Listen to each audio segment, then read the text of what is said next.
I did make a previous video on how I created coffee filter peonies, but this is just going to be a quick recap. So first you want to grab some coffee filters. For the brown ones, I dipped them in some old coffee. For the pink ones, I just used a little bit of red food coloring with some water. Let those sit for about 15 to 20 minutes and let those completely dry. You could even put them in the oven at about 300 degrees for about 10 to 15 minutes. So first I always start with 6 filters.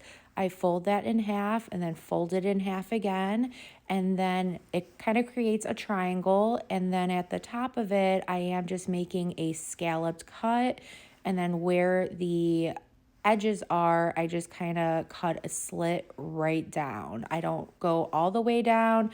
I just go maybe about a half an inch to an inch. And then grabbing one of those bamboo skewers, I just begin placing the first coffee filter right inside.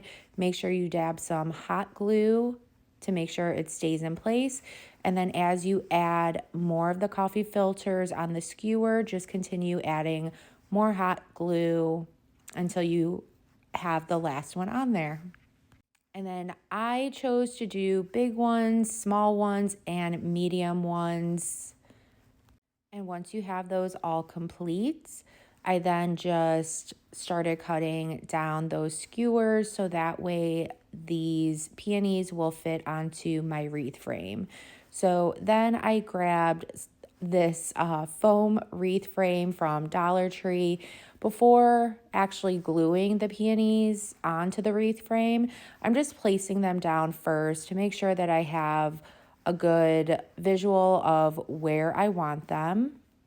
I started by placing the larger peonies first and then just gradually started adding in some of the medium ones and some of the small ones that I created. And then once I had a good placement for all of my coffee filter peonies, I then just began hot gluing those right inside of the foam frame. Now, you don't have to do the 2 colors like I did.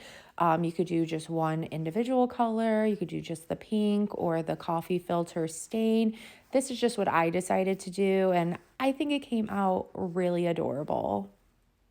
Also, don't worry if you could kind of still see some of that green coming from the foam wreath frame, because once you go around the wreath frame and you start fluffing out those coffee filters a little bit more, it will just cover that greenery of the wreath frame.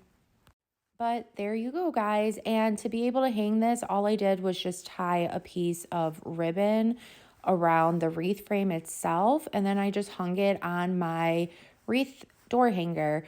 I hope this inspires you guys to create your own in your own special way. If it did, please be sure to sprinkle the love.